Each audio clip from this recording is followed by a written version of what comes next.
Hey, everybody, welcome to another edition of NasCard Radio. It's episode 235 of NasCard Radio, aka season 7, episode 12. Can you believe it already? Episode 12? It's going by quick. It's already May, dude. I know. I'm your pal Val. With me is the man, the myth, the legend, PSA, and White Castle Hall of Famer Logan. How are you tonight? I'm feeling questionable, but in a good way. That's very nice. Yep. Again, this is NasCard Radio. We're trading card racing meet. I'd like to thank our sponsor, Panini America.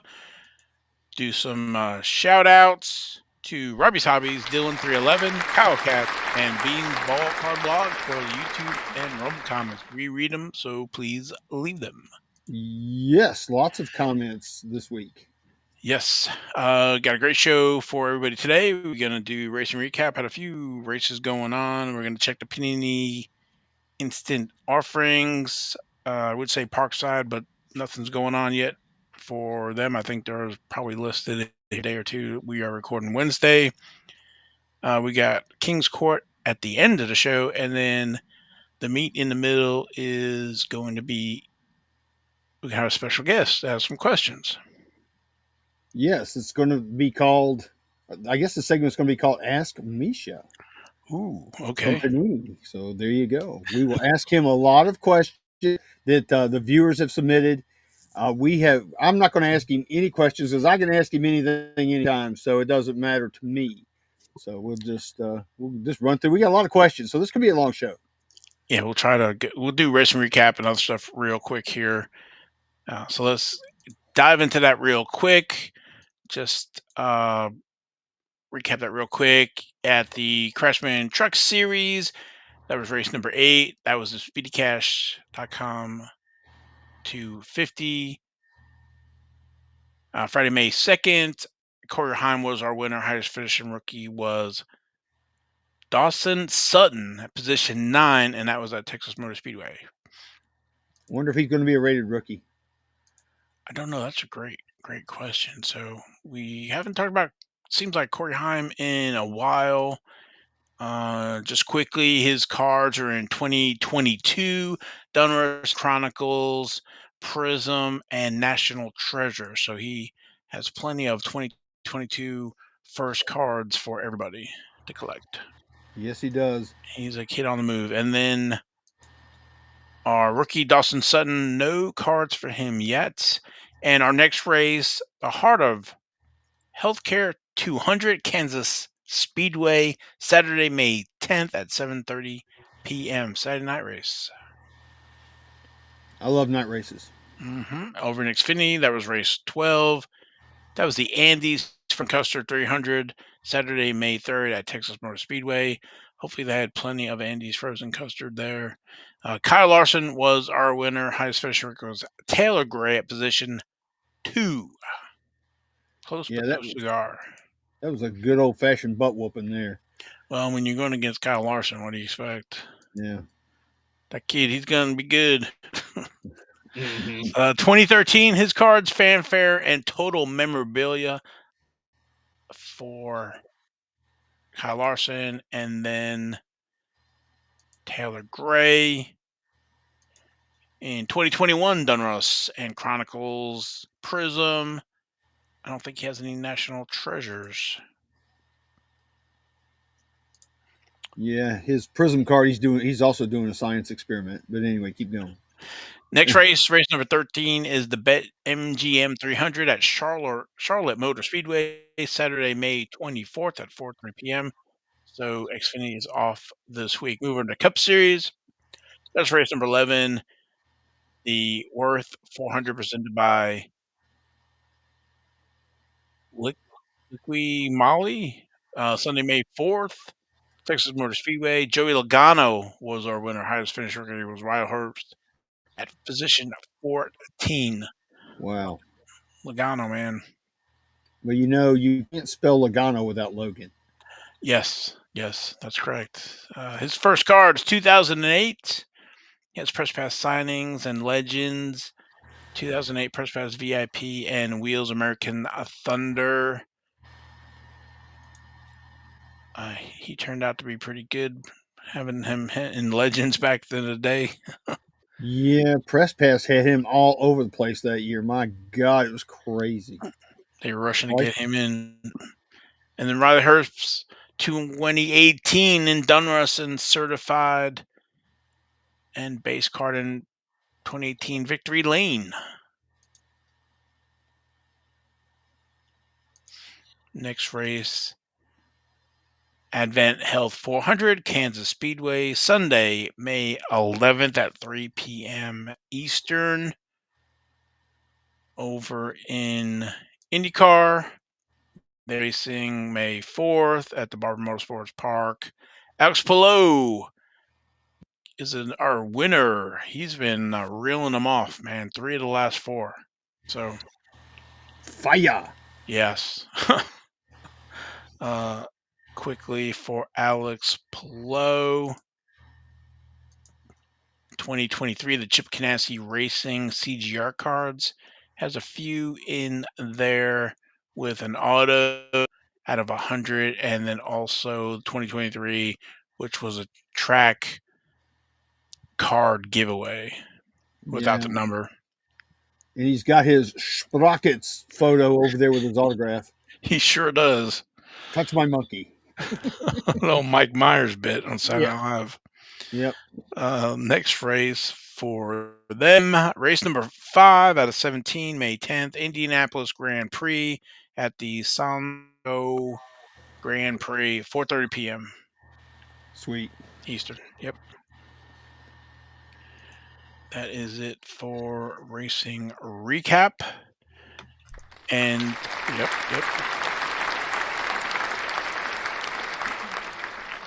Just quickly, the Panini Instant, they've been really good about getting the cards up. So the Joe Logano's are up, and we have the 3 cards and the 2 autos there. I think the 101 auto's already gone. The 101 was still up there when I checked earlier today. So, and that is I think card 18 so far. So Yeah, it's moving quite a lot this year. I mean, we had a lot of instant cards. It's been cool.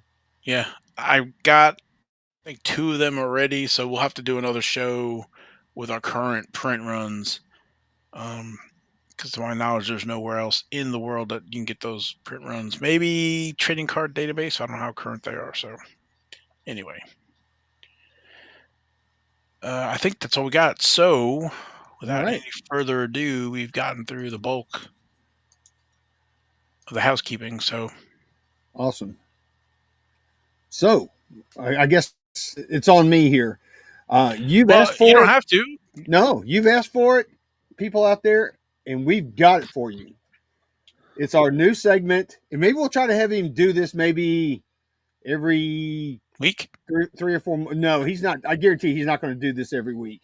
Maybe every 3 or 4 months we can have him on just for this kind of thing. I mean, we'll have him on more, but for this kind of thing, maybe do it every 3 or 4 months. That'd be up to him whether or not he wants it. But anyway, we're going to call this segment "Ask Misha." So pretty cool. And guess what? Here is Misha magically appearing. How's it Yay! going?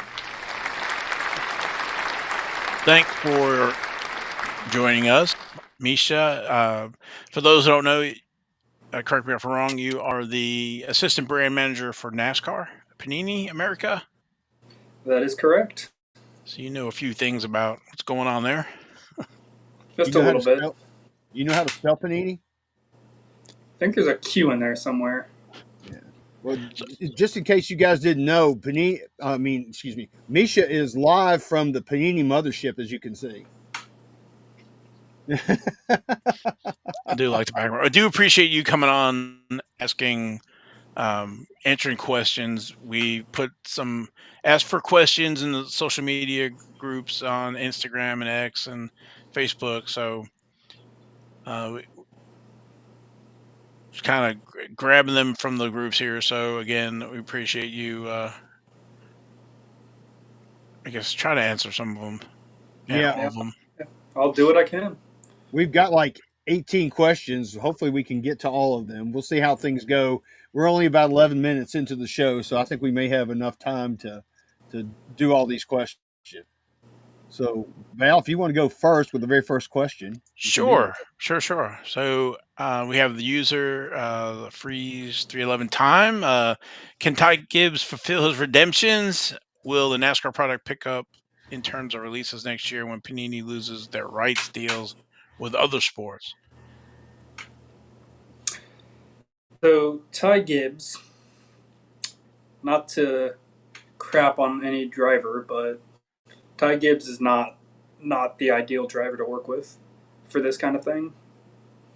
He has just not signed. He's contractually obligated to sign. He has. We have fought with him a little bit on it, but if we get him to sign anything, then it's a win. But don't Wow. expect new Ty Gibbs autos anytime soon. And That's then, kind of yeah, that's sad to me because I'm a Ty Gibbs fan, and I actually have some Ty Gibbs redemptions in with you guys right now. And every 120 days, I say, wait another 120 days, yeah. and I keep hoping he's going to sign something. Don't get your hopes up too much. I mean, this is not unique just to Ty Gibbs, right? I know there's other No, sports where the player has signed a contract to deliver autographs and decides not to, and then it kind of puts you, Tops, Leaf, whoever in a bind because it's like, I think was it Leaf who went after somebody was see, they suing. went after CD Lamb, I believe. Yeah, Yeah, so it's like, if you go after somebody, don't expect to get autographs in the future from them. So it's a cat and mouse game here. And for the second question, I have no idea. We don't know what the future fully holds. We don't know where money's going to be put. We don't know who's going to take a bigger chunk of our time. So Well, I, hopefully it's NASCAR. I would love it for it to be NASCAR. I would love some help with someone who knows NASCAR, who knows cards, who can learn quickly. Take all But the NFL, NBA, all those folks, and put them in the NASCAR in the Panini NASCAR brand. whew, that would be messy. Get you some help. all right. So next question. This comes from Scott Boys. He's at Wabigama and on Twitter. He's asking, what is the best way to submit my photos to be used on future trading cards? Because let me preface this for you, Misha. His minor league team down where he lives has actually used some of his photos on their team set trading cards. So that's really cool. So that's why he's asking this question. Get a job with Getty. That's Get a job as an official NASCAR photographer. That's the only way you're going to be able to get your photos used. I want to say NASCAR is very particular about images from the track. I want to say there was a kid reporter who was at a track with some socials and he posted stuff to his socials and then he was kind of like banned from coming back after that.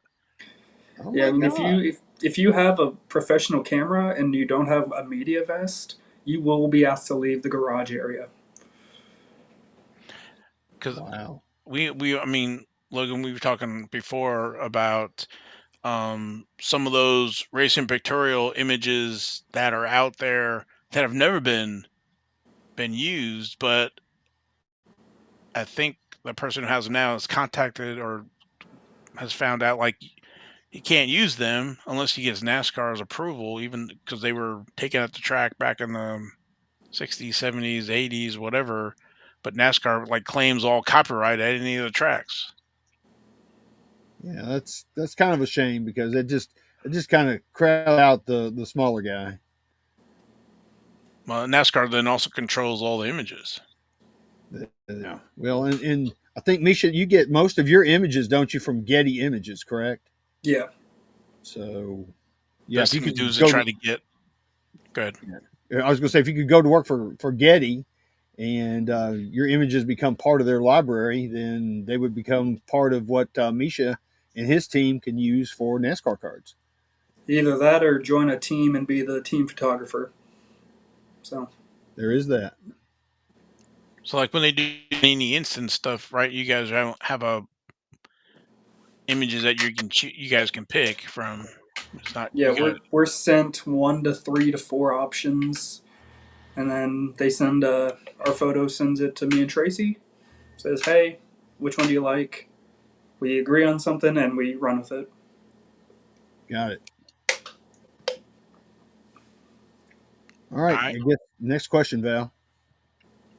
So I think this was like a 2 or 3 parter, and I pared it down. So again, I apologize if those question is not exactly the way you posted it, as we have I think a 200 word limit, 200 character limit on some of the stuff. But basically, can we get ka- kabooms instead of downtowns for a year, or alternate those every other year?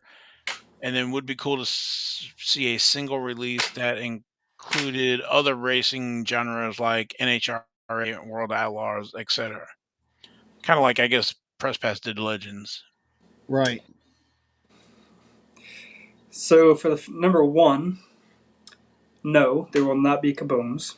I can just straight up say there will not be kabooms. I can guarantee you 99% of teams will say, we don't like kaboom. It makes it sound like the car is exploding and it's a negative connotation. In auto So racing, yeah. you don't want to go kaboom. Then number two, I don't think so. We try to pull a couple drivers from other series every now and then if we have a contact. Like we had the Degans, and now I guess we have 3 Degans who aren't even in NASCAR anymore. They're in a different form of racing. But from where we're sitting, we need to get our stuff out on time before we go and expand into other forms Well, of motorsport. you know how I feel about the legends. You know that I like that, and I would love to see something like that. Maybe one day. Who knows?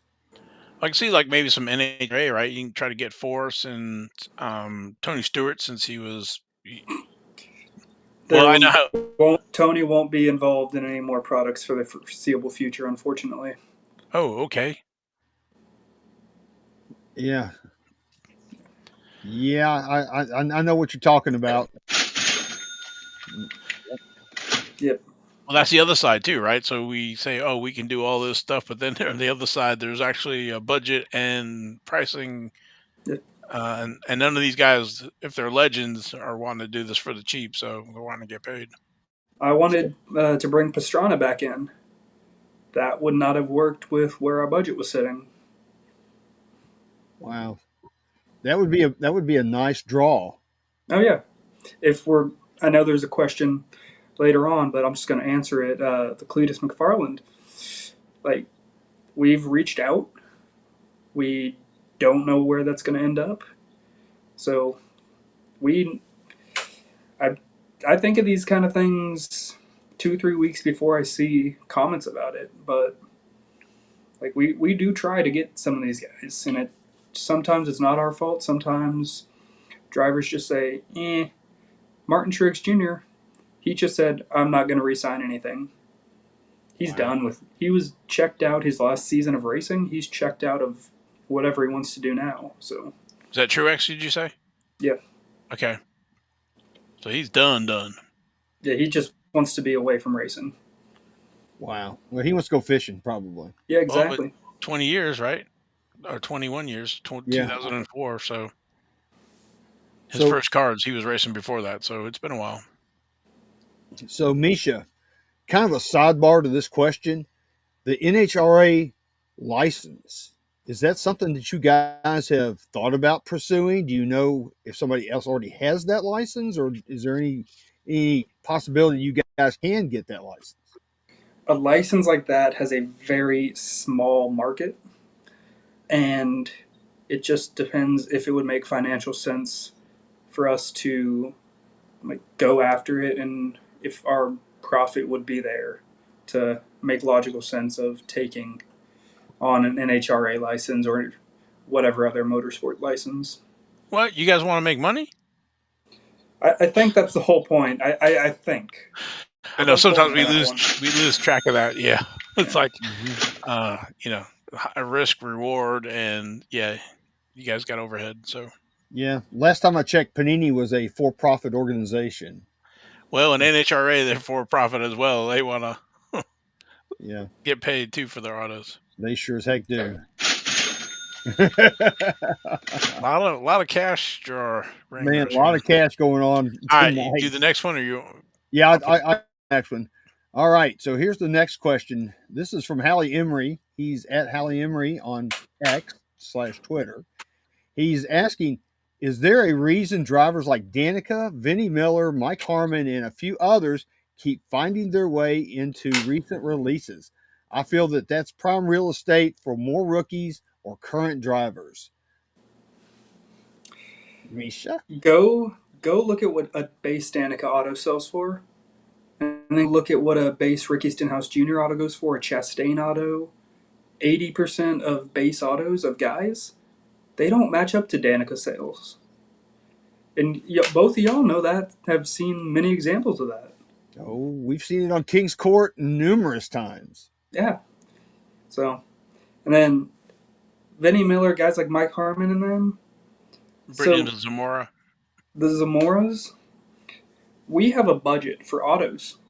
Like, we have a, here's the number we're going to hit for our profit, here's the total revenue. You have this much to spend for the whole program. We can't load it up with guys making like we're paying guys $10+ for anyone who's we're paying that. You can't just load it up with guys like that. You got to have a balance. And then if we only have X amount of autos on a contract, you don't want to just slam 10 Kyle Larson autos in a case or Right. guarantee certain like level of drivers per case. You want to keep them rare because it'll actually help the value because they're scarce. And then you get these Vinnie Miller, Mike Harmons kind of backfill that empty space, and it allows us to keep the Larsons, the Kalishes, the Dale Juniors, the Haley Deegan autos still. It helps us keep those falling at a reasonable rate. Could you see a time where some of these autos are removed and you're not guaranteeing auto per box? I mean, I'm thinking about some of the older wax, and Logan knows this, as maybe there was like an auto per case, um, or cases, but then when you got something, it was a bigger driver. I don't know, Logan, you can, but do you see, Misha, this possibly going back to that, or everybody's spoiled now with the one auto, multiple autos per box? Y'all saw the reaction. Even you, Logan, you had a negative reaction. Oh, we removed one auto out of Prism. Yep. You're still Well, getting 3 autos for the same price, but it's like slot values in with a draft. Like your slot value goes up when you remove a percentage of like something. If someone's going to take a pool of the money and you remove them, that dispenses the pool of money across the board to the 3 autos to get a better auto. So now, not to put you on the spot or whatever, and you can say pass on this one, but like Dunros, right? Remove a third of the box, which was going to be paper, because you're still getting your auto and your MEMS, I believe. But it would have been nice to get the optics and the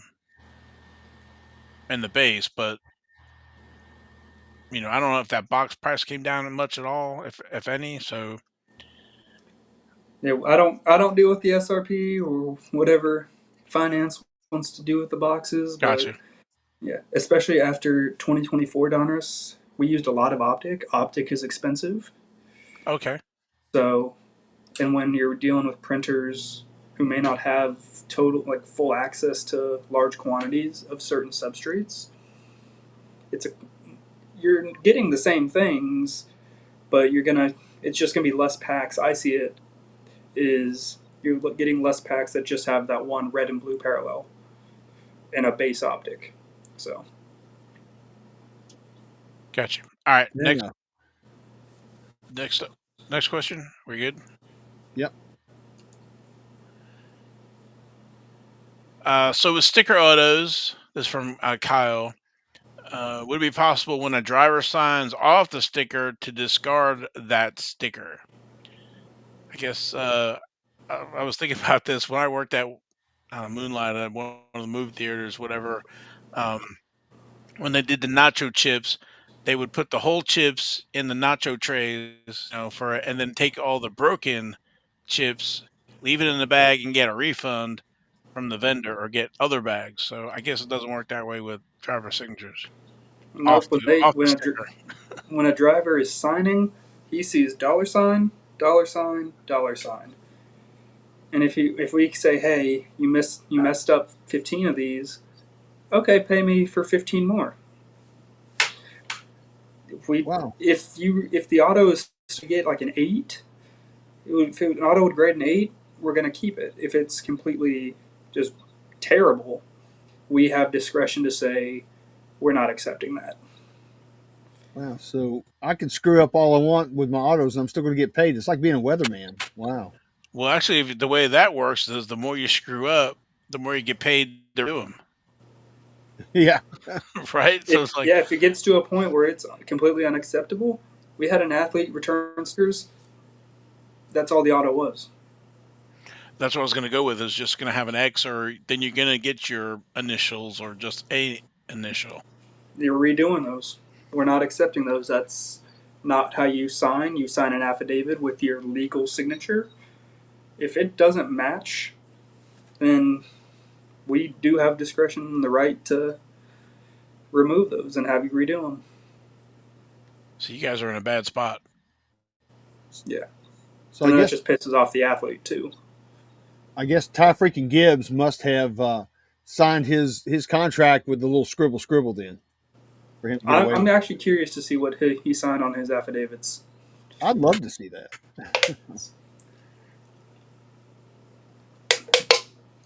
All right, so I guess it's time for the next question.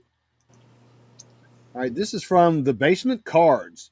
Would love to see, this is what you were talking about earlier. Would love to see Cletus McFarland, Garrett Mitchell included in the product this year. Also incorporate short track stars as a chase set like Bubba Pollard, Peyton Sellers, etc. Yeah, Cletus McFarland, Garrett Mitchell thing. We're working on stuff. We can't guarantee anything, but I don't know if there's contact on both sides. If it's just us reaching out, I don't know. But I pitched to my acquisitions team, and they'll work on something. The chase cards. How many people know Bubba Pollard, Peyton Sellers? Not a lot, not unless you're a hardcore race fan And and you go to a lot of regional tracks and things. You may not know who those guys are. there are guys signing up like Caden Honeycutt. He's got a lot of talent for Nice in that 45 truck. He's going to be a rated rookie this year, but he's in Truck Series, so he should have some exposure. But not many people know who he is. If you in the smaller and smaller series you go into, the harder it is for these guys to really like stand out from the crowd and make a name for themselves. You look at Butterbean Queen, he he got really he kind of got lucky. So I mean, when you get a nickname like that, you're gonna have more of a following. This is true. So yeah, it's just hard to get some of those really small guys, and then also trying to get contact info for them. Images are hard to come by because you don't have many people photographing those events. Right. So Well, talking about smaller, less market share type people. I know a couple of guys like this guy right over here and me that would love to be on a Panini trading card. well, when you go to the national, we have a booth set up, and Oh, you can come do your on. own trading. That's right. I've got a few of those. I Yeah, do too. Thanks, Misha. Well, if a driver's not in a truck series is not getting a card, we're not getting a card. So We can we be got to anonymous. we got to get our numbers up. This is like what the fanatics did with the social media folks. Anyway, but I think Dunros would be a great way. That's kind of where maybe you could put some of these folks in. yeah. Well, All right. Next up, So Kyle Courtney, why are drivers signing new product before redemptions that are 1.5 years old? because when we get contracts and we need the autos for the next product, it's a lot easier to get those autos reserved for that program than to go back, fulfill the old redemptions, and now this upcoming product has is going to have the same redemptions. So also on that, and you tell me if I'm wrong. If you have a redemption that's a year and a half old, you don't have those cards. The drivers got those cards. For the on card one for NT, yeah. Um, Sometimes like, oh, I misplaced it, or it's been sitting in the corner. Been meaning to sign that. I was just thinking of the Matt Tiff stuff where I guess he changed teams and then the team took the Matt Tiff cards and put them out there for $1 a piece or whatever, unsigned. Yeah, that's legal. That's not legal at all.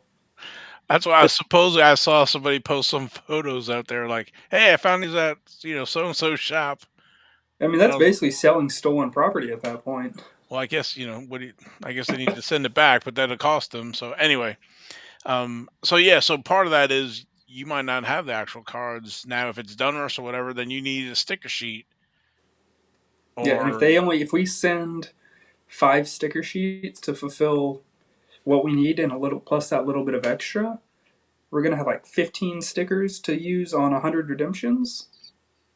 Then only 15 people out of the 100 who have that redemption get their card, and then 85 people are complaining. redemptions are the bane of my existence, I think. And I'm sure you guys don't like them either. Oh yeah, I hate them. Yeah, I also am not customer service, so I don't. I'm glad I don't have to deal with that. yeah, that'd be a tough job for sure. How many private messages I get from this question drives me crazy. It's like I'm not customer service. I can't help you there. Good luck to you. Yeah, I understand. well, I guess people don't realize how many employees it takes to run a company like that, and how many are in customer service, how many are in marketing, finance, procurement. I'm sure I'm leaving at least 5 or 6 departments out. HR. Yeah, So how many employees work at Panini? Guesstimate. full time. I think it's like 200 something. Yeah. Okay. Wow. All right. So next question. This one also comes from Kyle Courtney. And it says, why do extra cars not get made so that there are replacements for every driver of some kind? That's all built into our card count worksheets. I mean, we have a number that we need to hit to pack out a certain amount of cases that we have been told to build, which are pre-sold pretty much, and that number has an overage of what would be extras. So in NT, we also don't want to pay stuff like higher quality stock like NT. You don't want to pay for that extra a ton of that extra stuff because if it's not used, then that's just money in the fire. Yeah, but isn't it some kind of insurance, especially if it's a one on one? It is. We do make extras for stuff like that, but we don't want to go overboard. It's a very small percentage of the total run that's we make extras of. So everyone has some extras. It's just not a lot. Understood. Gotcha. So I guess I don't know if we've already talked about this one here, but also from Kyle. Why does it take so long to get drivers to sign if they have a contract? So you race, you get to the track on a Thursday or Friday. You want to lock in. You do that, and then you get home. You want to relax for a day or two, not worry about anything. Then you're probably at the shop 2 or 3 days, going through setups, going through whatever you need to do. Yeah, you got some free time there, and that free time they may not want to spend sitting at a table signing their name 500 times or whatever it is. And then, oh, what about the off season? A lot of these guys they go on vacation. We're told by teams, oh yeah, Phoenix is over, gone for 2 months. This guy's in Right. Europe. This guy's camping out in the middle of nowhere. Yeah, because they're basically running every week except for I don't know the odd week where they might not be racing. I think, am I correct? That, like, usually most of them take like Monday off or whatever from the shop, Yeah, and then yeah. A lot of them do so take the Monday off, and then have their they have Tuesday, which they can go in and do something for a few hours, or they can do whatever they want there. and then we also talked about where they have a contract and they decide they don't want to sign. So Yeah, for whatever reason, they decide they're done or whatever's yeah. going on. So And if you have a sponsor saying, "Hey, here's $10,000 to come sit outside a new store opening," versus Panini, here's $3,000 to sign all these cards or stickers right now. well, the other is we know they're signing because they're signing hero cards. They got die casts. We've seen the rooms or whatever the tables full of stuff for signing. So it's not like they're not signing anything. They're just, I guess cards are getting pushed to the side because all this other money's up front and sitting in front of them. I guess I don't know. And fans, and some of them have their own fan club kind of a thing where you pay for and then you're guaranteed like an auto, whatever. I'm thinking of like Kyle Busch where Mm-hmm. they will sign diecast but no cards. You have to do that. So, and I'm sure they're making money off the diecast. And those stickers, those aren't big stickers. So you got to be fine. Your hand's going to cramp up. The Oh windshields yeah. on the diecast, those are a little bigger, so you can have some more freedom of movement there. So, or we were at RFK last, I guess it was last year, and we were talking to his team, and it's like Brad is completely ADHD. He will sign 2 sheets and then run away and go do work or something. Squirrel. Exactly. I'm like, that is totally fine. We will send you return labels, as many return labels as you need. If he wants to sign 2 sheets, send them back. Good, as long as he's signing the dang things. Mm-hmm. So, like, we'll work with you. Just do what you can, send what you have done, and and then do what else you can to finish up whenever you want, as long as it's in on time. Cool. All right. So you ready for the next question? Yep. All right. This comes from Bob Fellows. And he asks, how many fire suits per driver are used across all Panini NASCAR products for 1 year? National Treasures are hand signed on card. Why can't Panini get the drivers to sign one of ones across all products? Oh man. Okay. See, I love getting the second part of this question because I see it on every Breakers video. I watch a lot of Breakers videos. I watch a lot of box openings. I'm going to answer that last part first. We're going to ship one card to a driver or an agent. We're going to expect that card to not get lost in a small package. We're going to have them sit down, have a driver sit down, sign this one card, you're done. Ship it back. It's like, that's not worth their time. It's Right. it's a logistical pain in the butt. Well, there's And also the potential for damage, like you said, the potential for loss, and we all know how wonderful the USPS is. Well, they're not going to send it that. They're going to send it FedEx or UPS. It's going to be overnight or tracked or something like that. So that's going to add the cost and doing that exactly. across every driver. And then you're going to need the handler or whatever to get that one card in front of the driver to Yeah. sign, and then have them send it back Yeah. with prepaid. So I can definitely see. I mean, it sounds great on paper, but when you again, a lot of this is logistics. It's just, Hmm. and when you're trying to do it to scale, if you're doing it to 4 people, that's one thing. But if you're doing it to 40, it's another. Yeah. And one card, and even if we ship that in a small box, the odds of that thing getting crushed much bigger than an 800 count box full of stuff. Right. So gets knocked off a shelf, gets stepped on. You're gonna be less careful with something so small. There's just greater risk for damage. And Yeah. then you're doing that 4 to 5 times a year per driver. And they're not gonna want to just sit down one card, one card, one card, one card. Now the other option is you need to go or have somebody go to a track and then hunt down the drivers to do something like that. I mean, even then, you gotta. They're not gonna go to their hauler. They're not gonna go to their RV, whatever, and sit for one card.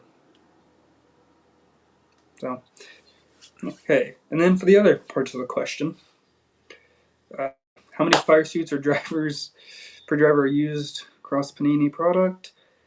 It depends. It really does. Like if you got a guy with a huge sponsor, we can get more out of it because we can get more prime stuff. We can get more, and then we'd get less standard out of it. So it just depends on how much I plan them for, really, and if we need more prime, if we need more standard. If I'm not using any of the standard material, then the suit will last longer.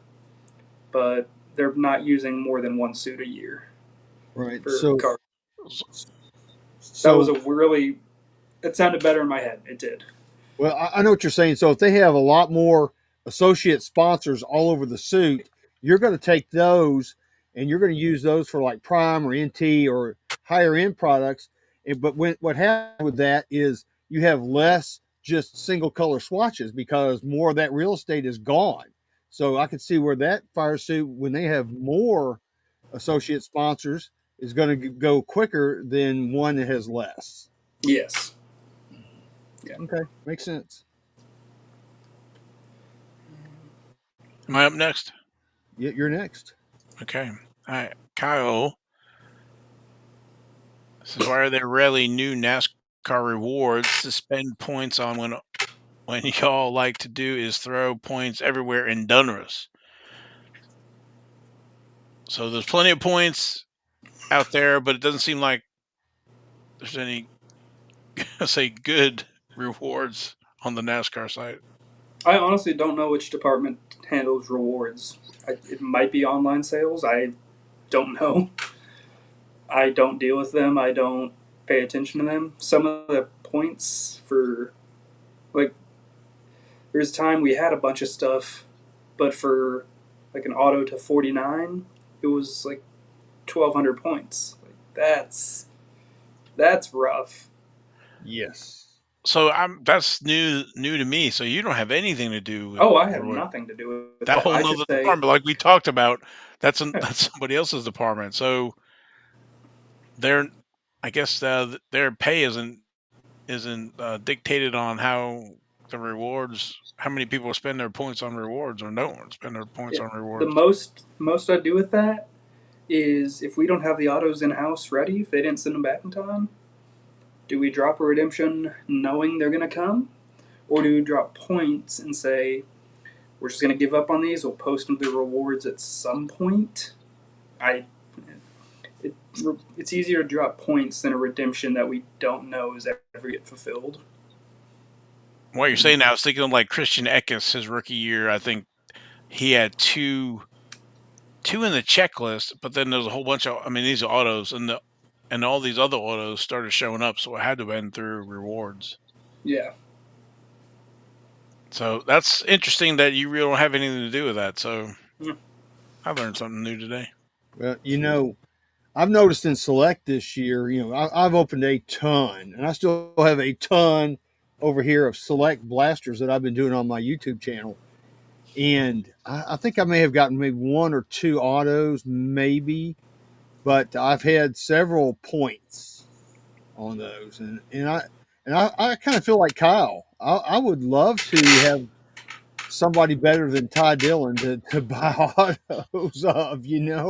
Well, So the ones you're I know getting you can't points. do anything about it, Misha. I realize that, but it's just as a collector, that's how I see it. You know. You're getting points that if you get 250 Panini points, you're probably getting it's probably replacing a Ty Dillon auto.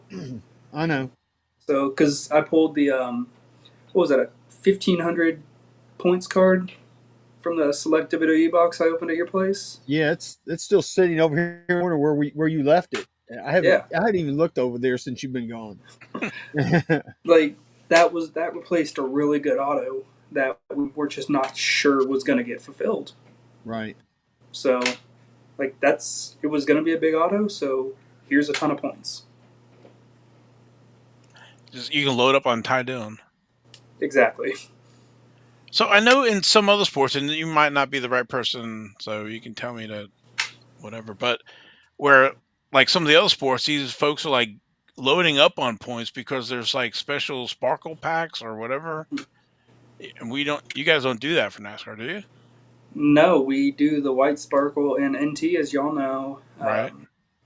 I think we could get people to spend their points on our stuff if we put white sparkle on the website, but we're also not producing as many of them as football or basketball or soccer. So, it's like just throw them in the NT box as a little bonus for your money because at $400 a box for racing, that's hard to swallow. But if you have a chance of that 101 white sparkle, it helps a little. Yeah.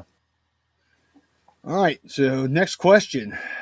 This comes from my buddy Justin Williams. He collects Richard Petty. He has a lot of one on ones, I know, but he's asking why does the same image of Richard Petty get recycled every year in multiple releases? Respectfully, as a Petty collector, it makes those cards so much less desirable. You can talk to our amazing photo department, and I'm not being sarcastic or condescending. They are a phenomenal photo department, and they do as much as they can to get new photos. But Getty's photo library only goes back so far and only has so many options. Or even the Petty family may not have all the best ones. And when you look at the design of these cards, like you got to have an image. If there's like a little cutout in the card on the front, Right? like this little space, then you can't have him a driver like standing a certain way. You got to have the image like fit the design of the card without it looking awkward. Yeah. Well, we talked about this in the green room, and I'll just go ahead and show this image that I've got on my iPad real quick. We probably should have had it loaded up here, but it's okay. This is when I was asking you about this baseball, hot dogs, apple pie, and Richard Petty, and it is a Getty image. So I don't know if you have any say so in where where that picture can be used, but I would love to see that picture. I just think it's iconic to me. Maybe a fireworks card, prism. I mean, I could definitely ask about it if we have a spot for it. It's also if there's like a theme to a card, if we could find a spot for that, like an Americana set almost. So Okay, that would be cool. I mean, just anything you could do would be awesome. But I can see where Justin's coming from because he's got a lot of one on one Richard Petty cards. He's a huge Richard Petty collector. I don't go deep into the one on ones. I just like the autographs and things like that. But he is deep into the one on ones, so he's got a really good collection. I actually talked to him at the National, so he's got a really cool collection. All right, I go. This one I think we've talked about before. I think on the show, so it'll be why don't the buyback autos in Dummers have certifications? I think one of you two could actually answer this one. Do you remember why? Yeah. So it Go. was in.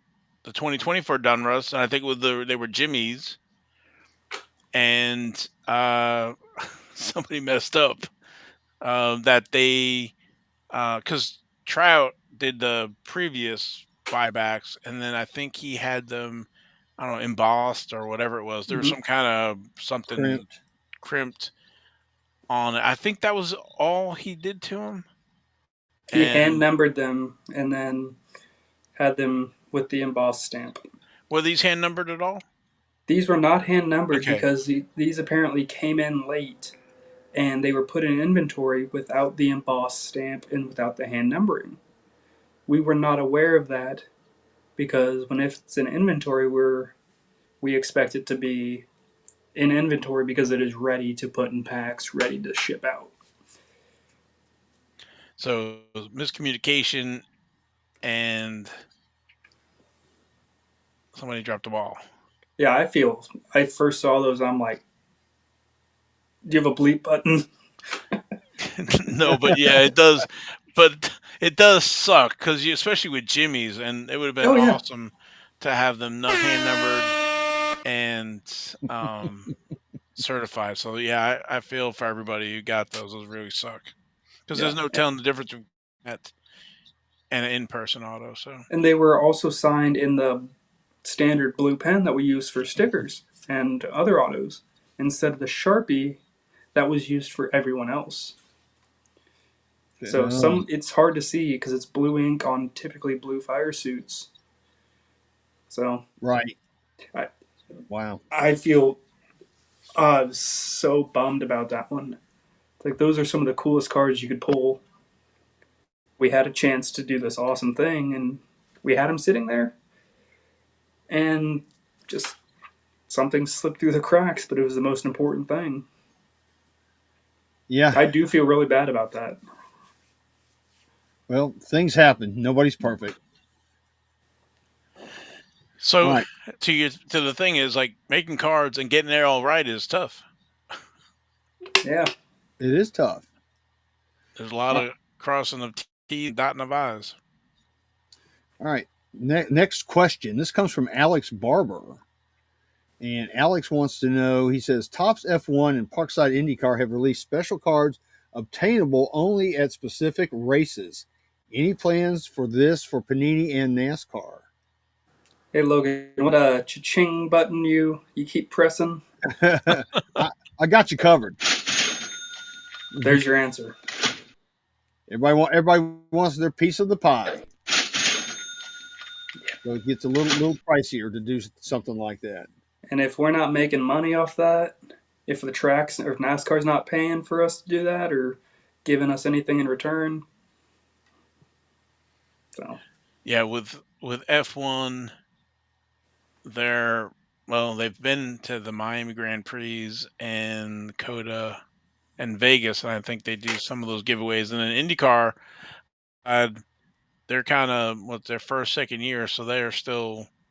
I have a feeling that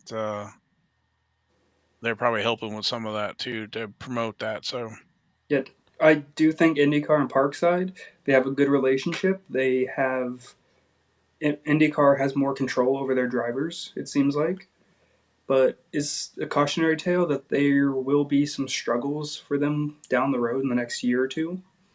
They're gonna find out. Like they in the game a while of cards, but motorsports is just a different animal with how many drivers are all over the place and never really in the same place unless they're racing. So it's and F1 and IndyCar are say new and fresh, and so they have that early relationship. Meanwhile, with NASCAR and the tracks and Panini, you guys have been dug in. They're used to Max, Press Pass, Upper Deck, all these owners and stuff like that. They've been dealing with card companies for a while, Mm-hmm. yeah, 40 years now, almost 40 years. something like that. Yeah. Getting close. It's what, 37 years? Yep. So, but if like we could go back to the question, we could print stuff like we do for instant, but that's going to take up a lot of time. because the Caitlin Clark stuff, it's still selling. You get the NFL draft just happened. We're not going to take a spot from the NFL from NFL's instant stuff. So it's tough. All right. All right, next question. Also from Alex, that Topps released very high end, 1,000 plus, and very low end stickers, turbo attacks for F1. Any plans for super premium releases or super cheap releases aimed at kids? And again, some of these questions, I tried to get the intent of the question across where I had to modify some of the wordage or remove some pieces from the question, but the overall question, still trying to keep that intact. I mean, if we want to do super low end product, we would have to. The autos wouldn't be very good because if you want to keep a low selling product, you can't be loading it. I mean, maybe a Kyle Larson level auto every 3, 4, 5 cases, and the rest is your Gray Galdings, I guess. Vinny Miller and Todd Dillon. Yeah. Could So you there ever would be very little ROI for collectors. Could you see Panini doing a sticker album possibly for NASCAR and the drivers? And then where I'm going with this is that you could give away sticker packs at the tracks. And that's, I don't know what the overall print run or how much that costs, but as an introduction, also kind of get kids and adults involved. Yeah, I mean, our big thing and is always our best selling thing is our World Cup sticker albums. I mean, if you'll have people collecting the entertainment stickers too, just because they collected the World Cup stickers. And then, like, if we could translate any sticker collectors, I think it would be great. That's actually something I hadn't thought of. That's one of the few times I've gotten a suggestion that I hadn't thought of 2, 3 weeks before. So thank you for that, Val. I will actually pass that on. See, now I've been talking, I don't know if I talked to Trout and the rest of them for years, and Logan will tell you that was something possibly do with the kids, but that's awesome that if you take that away, and especially with Panini at that brand doing, like you said, the World Cup. And I know it's how they started with the soccer stickers all those 50, 60 years ago. So Yeah, I think that'd be fun. That'd be a great at track activation. So you got plenty of kids. I spent the weekend at Texas Motor Speedway with my buddy Corey. He has 2 kids under 6. You know how damn hard it is to keep their attention during a race? oh, I'm sure. I'm not a big fan of kids, but I feel like if they had some sticker albums or something, yeah, they'd be sticking them everywhere. But it keeps your kids contained for a little bit of the race. Well, everyone that's stuck somewhere is an advertisement. Yeah. So I think it's a win-win now. I don't know what it costs for the sticker books and other stuff, but that's a great low entry. So I'm excited that you're receptive to that. So that's great. and then yeah, and it's NASCAR. You're not gonna find many collectors buying national treasures. You're not gonna find many people buying $1,000 box of racing. Yeah, I don't know what you would put in super Yeah, high end. I mean, if you because say NT you covers doubled it, everything. right? So I mean, if you double it and it's $800 a box, if you get 4 cards in it or something like that, what would you put in there? Sponsor patches? Or, I mean, Every driver has a ceiling that won't get like it won't go over that ceiling for even if it's the 101 match auto of like there's just your opportunity is so much less because in NBA you can pull a lot more like high value patches and stuff. Any tribute patches, the championship tags, they're like shoe laundry tag or shoe brand logos. There's a lot more high end collectability to like basketball or football stuff. You muted, Logan? he's muted. Did he mute himself? Oh yeah, I muted myself. Sorry. What I was going to say was all of these other sports have life changing pulls from card packs, whereas NASCAR we just don't have that. It just Yeah, you could pull a $500 card from NT. If you put that card in like a impeccable or an eminence NASCAR, it would still be a $500 card. It doesn't matter that it's ends. It's gonna say sell for $500 still. right. So Is that because the NASCAR collector's been conditioned for all that? yeah, 100%. That's the reason. Like NT booklets, you look at that crap. You see the double standard fire suit garbage. That's terrible. And it's like, oh, booklet. Uh, but Yeah, yes, I watched last week's show, and y'all mentioned the one per case. It's pretty much falling one per case, and from what I've seen, it's a lot of really good stuff. And even the ones that have the few that have standard on the one swatch jumbo, the other side of the card is a driver and car photo that makes the card still look really good. There's still good eye appeal to it. So gotcha. it'd basically be doing the same thing in just a different package for high end. Gotcha. Yeah, we're just you know, I'm going to say this, and it could be controversial, but especially on the F1 side, I think a lot of that stuff is hyped and propped up.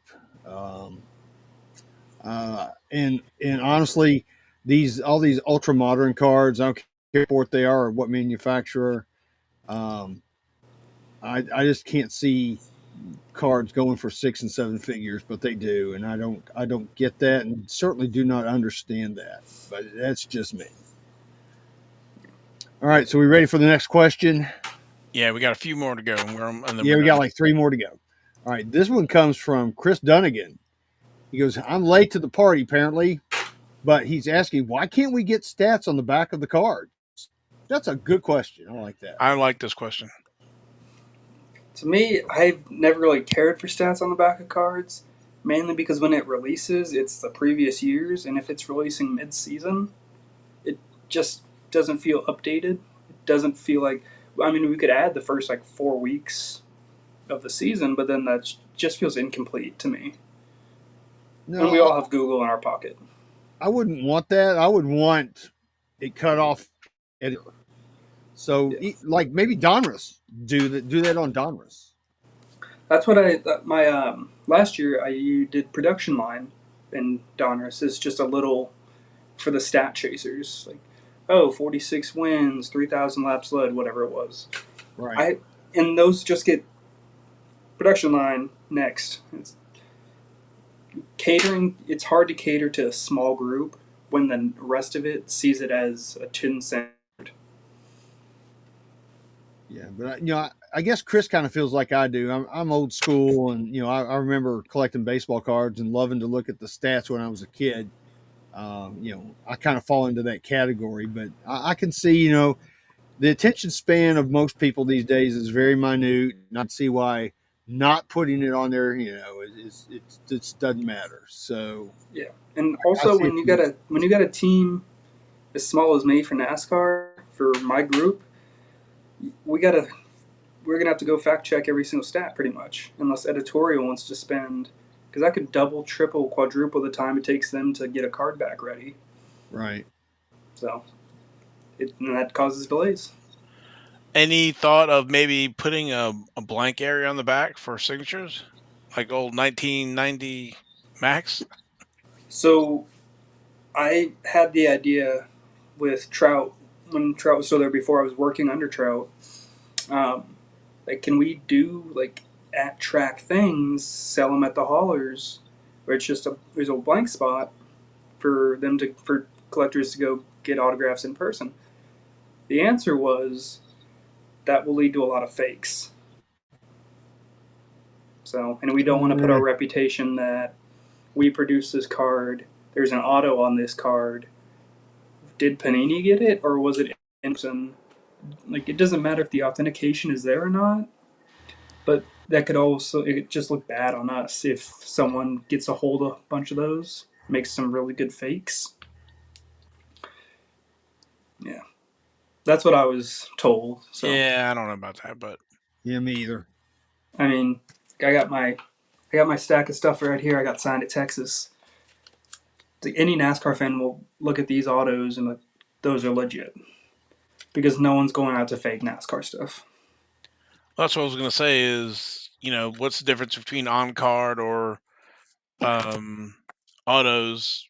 It just if it's signed or not. I mean, basically, if it's an impact auto, it's got the certified by Panini or whatever, and if it's a blank area left open, then you know I don't see much difference between that and signing on the front. So anyway, just something I had thought of. Let's see. I think I'm am I next here. Yes. All right, from Casey. Would like to know if we will ever get a list or QR code for when memorabilia comes, where cards come from. Would be nice to see a picture of an item that is in the card or the time frame or series it's from. I was texting with y'all I think a week or two ago about our inventory system. We have the ability to do it, but we're not the big fish in this pond. So, because if we start doing it, basketball does it sometimes. They will put dates in their authentication. Very rarely, but if it's a big game like a debut or like a 60-point game, they'll do it. Us, we would have to be like, hey team, earmark this suit, earmark these tires, and do more work to authenticate that this is from that event, that race. So, but then also everyone else would want to do that on in our sports. If we start, I recently asked, hey, can we start doing that? Because I would love to do that. Press Pass did it. I think it'd be cool, but that's also going to cause acquisitions to. Now we need a spot where we can bring the mem over, lay it out, get a good picture of it, send that picture to photos, then have design build up a spot, make sure the photo's on the right card, make sure it's the right suit, make sure I go in and reserve the actual suit or tire or whatever from that race. Because if it's an all yellow suit and there's no red on it, and there's a red swatch from his other suit, that's not going to look good. And we're producing in quantities much higher than Press Pass did. So, for memorabilia at least. A part of it is as a lot of overhead for you guys, but also if Hendrick or whoever gives you a part, you have to take their word for it that this is the part from said race, driver, whatever. So, because I don't think you guys are qualified to basically challenge Hendrick or, you know, Roush or whatever that this is the right part. So, They guarantee it's race use. Do we are we entitled to know which race? No. But when we put the authentication, this is authentic or this is race used material. We know it's from that driver. We know it's from that car. It's not someone else's memorabilia that we like. Oh, it's blue too, so just throw it in there. No, NASCAR. The driver on the front of the card is whose mem it is, unless there's some issue at the factory where one slip up and gets put in the wrong spot. That's the only time I've ever seen that happen. With the I reserve mem, it's like, hey, if I try and do the wrong player, that's not right. Are you sure you want to continue? I we have a we have a check right there. So, but I would love to do more in-depth stuff with memorabilia, but it's just logistically a nightmare. Well, there's only so many hours in the day, too, Misha. Yeah. So I get it. All right, so I guess do we have any music for the last question. Here we go. This will be the last. All right, this one comes from Joe Webster. Joe asks, why are Panini Wraps not at the racetrack every week getting outstanding stickers or outstanding cards completed? And I assume he's talking about autographs. We're gonna pay someone's flight, hotel every week, and then not have, if it's someone we could have in the office helping, we're gonna have someone in the office helping. Also, those drivers aren't gonna sit in the RV or trailer and sign every race week. Like, I don't care who you are, no one's gonna just sit there and sign when they gotta be locked in, Well, I ready wouldn't for the say race. take this the wrong way, but the drivers report to the team owners and the sponsors that are there, the big sponsors. I think just trying to get 5 or 10 minutes of their time is a big deal, right? Yeah, So they're gonna clear their schedule so they can sign. I mean, I wish you guys carried that much weight to get that kind of stuff, but at the end of the day, you guys are probably small fish sponsor wise than what what the main sponsors and the obligations to the race team. I mean, you can correct me if I'm wrong, but it's like we plan signings every now and then, but we can't be out there every week harassing drivers because then the team's just gonna say, NASCAR, they won't shut up. That's how you alienate them, by showing up wherever they're at. You don't want someone showing up to your office saying, "Hey, you need to do this. Hey, you need to do this," when they're not part of your team and they're not your in your field of work. Yeah, So that's a good point. As I know I would not like it. It would piss me off. yeah, so Well, believe it or not, that is the end of the questions, and we are an hour and almost 13 minutes into the show. I thought this was going to go an hour and 45, so we're good. well, All thank you right. Well, again for giving us your time to answer these questions for everybody. Yeah, I got no friends, so I got nothing going on. I'm with my friends right now. There you go. Well, well, we love you too, Misha. we appreciate it. Let's see, get that question.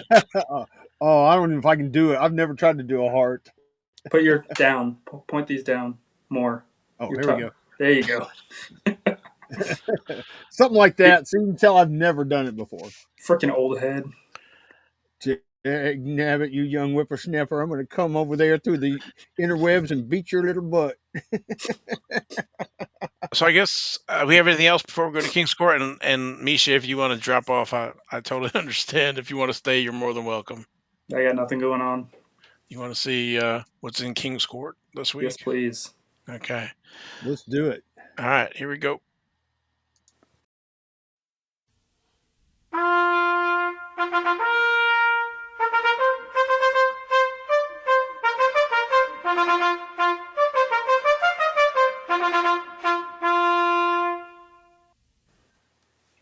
All right, trying to get my crown right.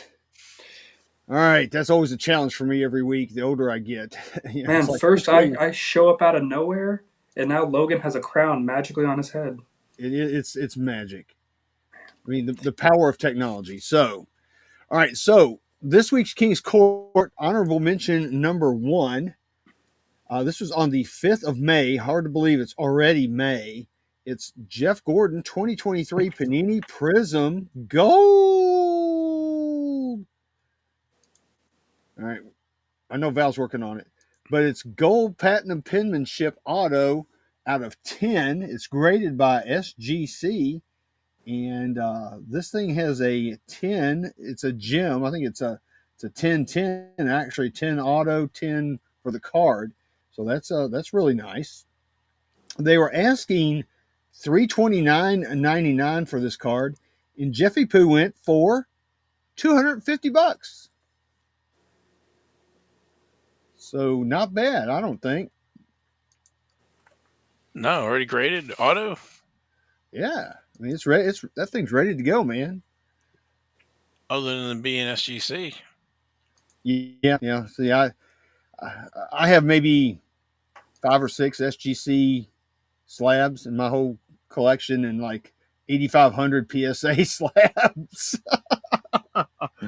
But yeah, this is a great auto. It's a great looking car, and of course, you know how much we love gold around here. We love the gold, but that you look at his autograph, it's like he just gets more squishy and more slanty every year. Well, I actually think looks better because they can actually make out the Jeff Gordon kind of like he did back in the early '90s or mid '90s. It's a little more condensed and slanted, but I can actually make out the G, the J, and the G. J and G, yeah, you can make that out. Yeah. All right, yeah, pretty cool. All right, so let's move on to our next card. This was on the well, it was on the 3rd of May. It's a 2024 Parkside IndyCar Pacific 500 Willpower. Another gold, gold card because we love gold. That's actually a WAV file that we've got here right now. But anyway, it's a gold refractor 1 of 1. They were asking $399.99 for this, and they took a best offer of $275 for power. Wow, non-auto. Yeah, non-auto 1 of 1. Now, Misha, look at those numbers on there for the 1 of 1. That is like really big. What do you think That's a about that? large foil stamp. It is. It's extra So large. these prices for future releases, these are going to go down, right? Probably, since this is the first. I mean, We're, that's we're the only reason I like cool cards are good looking cards, but it has to just be because they're the I would first think so. debut. yes, I would agree with that as well. And I the mean, people going nuts for the Larson as well. it's going to be what, maybe 50% cheaper next year's release Because I or think 25 was it release. was it $30 for 2 cards, one auto, one base. I think. I don't remember, but he's talking about the overall price of the Oh, secondary market of the card. right, yeah. So, yeah, it's a cool card. I like Willpower. And I love his name too. It's a unique and I would say kind of a funny name in a way. But anyway, yeah, cool card. Congrats to whoever got it. All right, moving on. Next up is our Joker of the week. We're going to be talking about this for a second. This was on the 5th of May. Dale Earnhardt and Richard Petty, 1992 tracks, dual autograph, card number A1, Holy Grail, also Holy Crap. But this card went out for bidding, and it only went for $287 with 3 bids. I wonder why. You want me to say it? Well, what's your opinion? Petty's wrong. So is the Earnhardt. They're both wrong. Yeah, well, I always look at the Petty first before I look at the Earnhardt. If the Petty's not right, then forget it. So I don't for know of any of them where the Earnhardt's right and the Petty's wrong. It's always the Petty's wrong. can I make a guess at the Earnhardt why that's so messed up? Yeah, good. It looks way too like crunched, confined Yeah, to and it's me. too tall too. The autograph itself, and it's what I've said before on the show. Did Dale Earnhardt and Richard Petty get together one day and go, "Oh, hey, just for funsies, let's just sign both of our autographs differently"? How about no? Exactly. Yeah. This is one of those when you are purchasing 1992 tracks, dual autos of Petty and Earnhardt. You want to kind of do your homework or purchase one that's been graded by one of the big grading companies. Right, because we all know that when tracks went out of business, there were blanks of this card that went out. So that's just prime fodder for somebody to try to do what's been done here. In my opinion, these autographs are completely fake, and it's got the eBay authenticity guarantee on it. So, I'd be interested to see what happens when it goes through the eBay authentication slash really it's PSA. But You look at those are completely fake. This is where I hate the fact that you can't contact the buyer. You used to be able to do that back in the day in eBay on eBay, Right. but you can't do that. Where something like this would be, hey, you might want to double check or challenge the authenticity if it actually makes it through to them.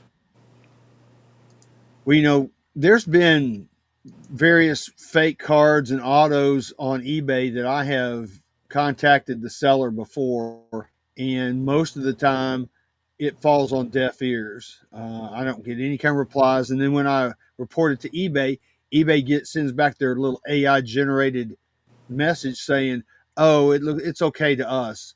I'm like, "Okay, fine. You just whatever." Makes Uh, me think, go off on a tangent, that scene from Planes, Trains, and Automobiles where they're driving the wrong way and they tell them they're driving the wrong way. And they're like, how do you know where we're going? but So, yeah, unfortunately, uh, in the opinion of the show, these are not real. And I mean, I think anybody who's been in this game, for very long can figure that out. And it's sad that these things are still out there floating around. And I think another problem is these sellers get these cards in some kind of lot or when they buy a collection or whatever, and they don't know enough either. They're not as experienced as we are. Look at it and go, "Oh, that's fake," and they may have some money into it too. So they may not, they may just kind of, I'm not saying anybody would do this, but somebody might just say, "Okay, I'm just gonna ignore the messages from these people that are sending me messages." Kind of like that guy at the National. Remember Val? oh, Where yeah. we told him that 88 Max Dale Earnhardt was fake, and he's like, "Oh, I've heard that before," and he acted like he was going to take it out of his case. But we went by like the next day, and it was still in his case. He was just still trying to sell it. Yeah, you said they might have money in musical chairs. They don't want to be the last one holding it. Exactly. Yeah, and in a way I can understand that, but at some point you got to man up and do the right thing. Yeah, Logan, like I have, well, you have it now, but the Dale Earnhardt auto I got from you, Mm-hmm. like it's a certified one. I wanted a certified auto. I wanted either slabbed authentic or a certified auto. Right. You had one. Like I've got it that's right the over here route on you my need to it's go still with here. these. You need to go certified or authentic. Agreed. Totally agree. That's another good reason for using a third party authenticator, whether it's PSA, JSA, or whoever.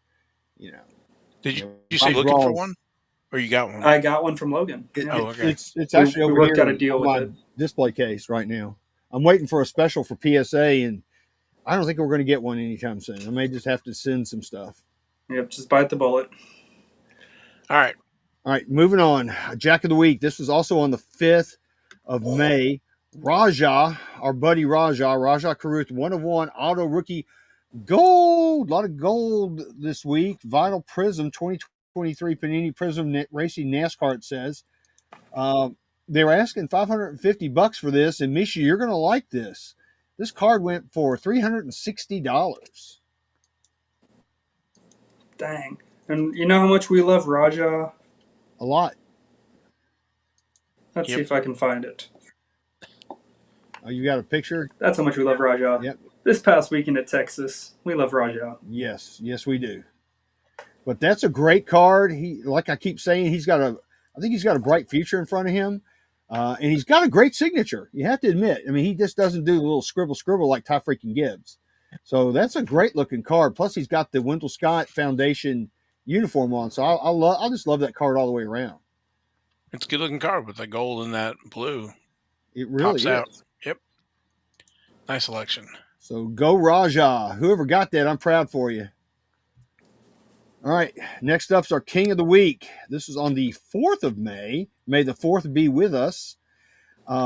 Just the king or Oh, queen? oh, oh, Queen. Queen. My bad. I'm one line down. Excuse me. Well, this was also on May the 4th. Uh, 2018 certified racing Haley Deegan. It's next features. It's out of the 5, the green auto. It's also a SGC 1010. I don't think we've ever had two 1010s like this on King's Court before. But they were asking $299.99 for this, and it went for $274.99. So they took basically $25 off of that card and accepted the offer. Like you rarely see the base version of this auto numbered to what 183 or something, Exactly. and to find a to five at perfect condition, that's incredible. I Well, think that's undervalued. I was just getting ready to say that they stole that card for sure. Call the cops because that card's been stolen. That's a good looking card with that black fire suit on that green and Oh black yeah, background. And you say numbered out of five. Yeah, this is and a double 10. It's nice. Yeah, it's really nice. That's whoever picked that up. They got a great deal, in my opinion, for yeah. If you're a sure. I would agree big with that. Deegan collector, you're happy with that one. Oh, Oh yeah. you're ecstatic with that one. And I looked at it up close. I mean, I agree with the grade. I think that if you cross that over to PSA, it probably would come back the same. So I think that's just an unbelievable card. And, she signed those in person, so the chances of those things getting damaged are so much greater because And the foil cards, they're and they're Right. those. foil. Yeah, Exactly. Thank you. That's So 2018. Yeah. They that's show awesome. scratches. They show all kinds of stuff. Yeah.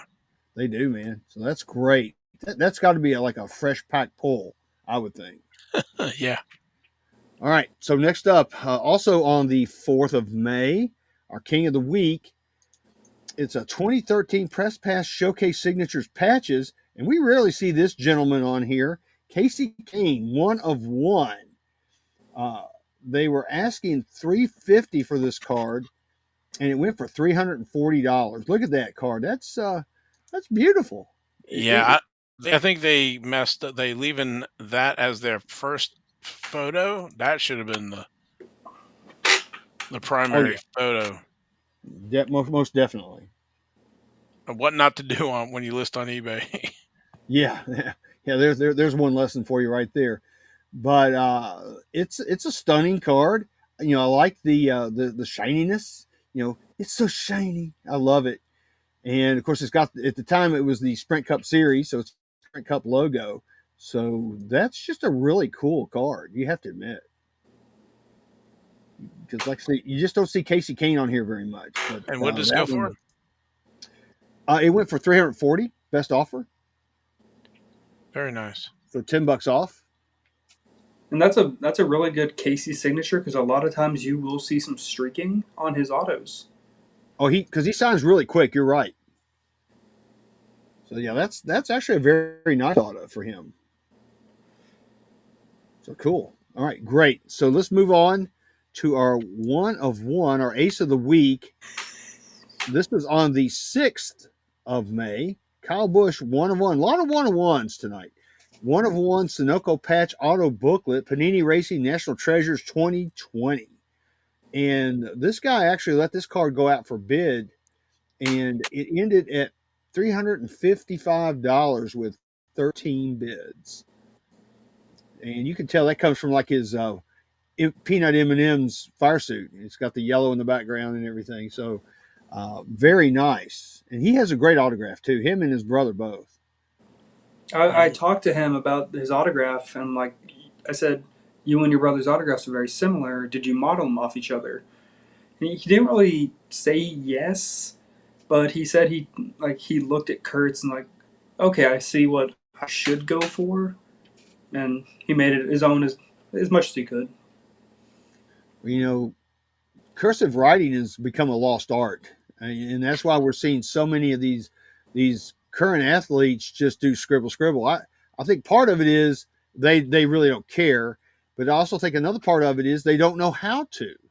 So it's two negative things coming together to form one scribble scribble. You know, Richard Petty but needs to give a copy of his book to all these young drivers. The one that he learned how to write his name or oh sign his yeah, name. yeah, that grade school book that he wrote his name in. Yeah, for sure. But yeah, great card. And I love Kyle Busch. I know he gets a lot of heat, not so much right now because he's driving for Childress, but gets a lot of heat for just kind of telling it like it is. But I kind of roll that myself, and I like that in anybody. So really cool. All right, here we go. We're getting close to the end. This is our Royal Flush of the week. This is on the 1st of May, May Day. Ryan Blaney, 1 of 1, race used fire suit, NASCAR Cup Series logo from 22 Chronicles Prime. Um, all I can say on that is, wow, that's a really cool card. I love the Cup Series logo on there. That's just super cool. The only thing that would make it better is if it was embroidered, instead of the iron-on patches that they do now. But they were asking $799.95 for this, and it went for $425 best offer. So I think that may be a little cheap. Maybe. What do you think, Misha? I think that's a good price. I would have been in the 365 400 range. Okay, okay. But yeah, But Ryan Blaney. I would have paid more if it was his 2023 fire suit, or well, would be his 24 fire suit Right? with the champion patch. Yeah. Is there one of those out there somewhere, or do you know? I think so. Ooh, that's awesome. I'd love to see that. That'd be cool. But yeah, this is a great card. He's got a great following. I like Ryan Blaney. I know Val, you and your dad like the Blaney family. Oh yeah, yeah, it's beautiful. I mean, that's a great patch. Very few patches I think could you know, upstage this one. No, I agree. That's to me. If you're going to get a patch, that would be the one. I guess aside from the nameplates, that I would want. So whoever bought it, I'm sure they're a big Blaney collectors. So congratulations, nice card, nice pickup. And that's it. King's Court is done. It's DUN done. Ooh, wow, we're all over the place. Woo! I'm lost. Where am I? It's okay. Yeah, Misha's over here, and Val is down there.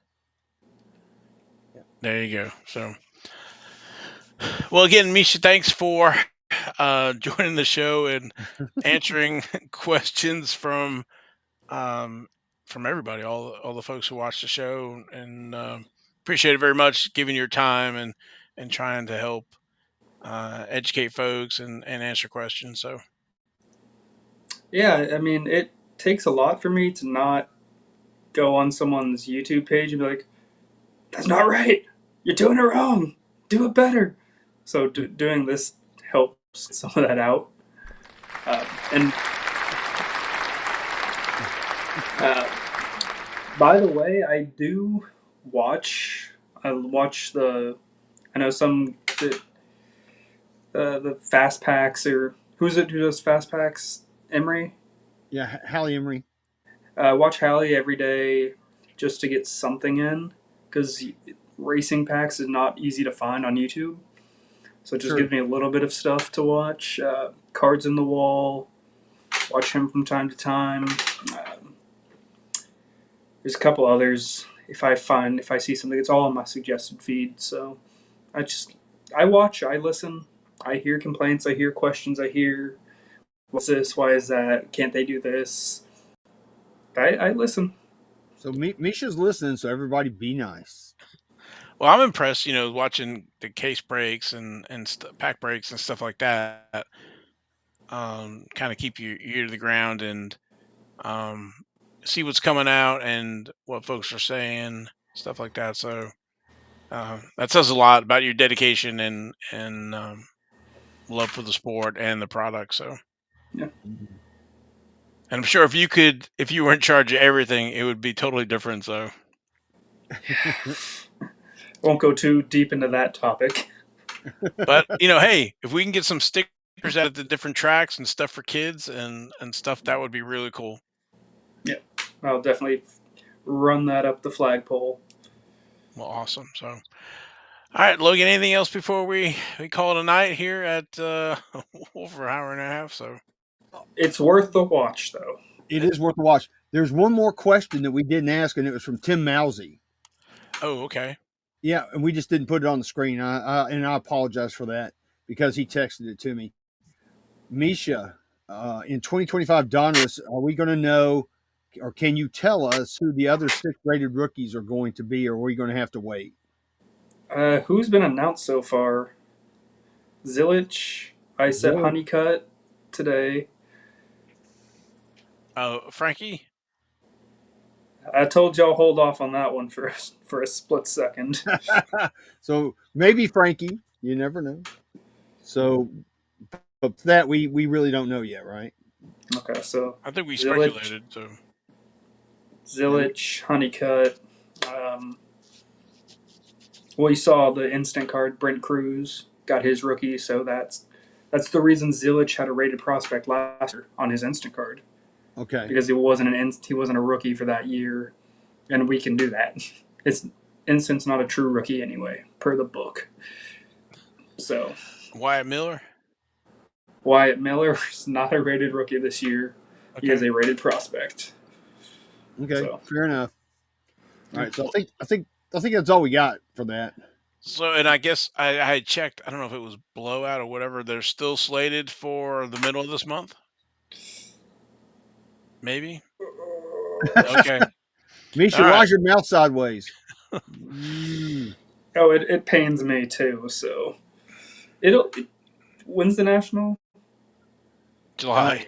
in July. Mid late July. Yeah, It'll it's be late out July. before then. Oh It'll be gosh, out before don't the say that. national. Okay, well, we'll just have to wait and see. I just want to see you guys get caught up eventually. I mean, COVID Same. just really screwed everything to pieces. Yeah, it's painful. Yeah. All right. So, do I need to do some hashtags? If you want to, we can stay here all night.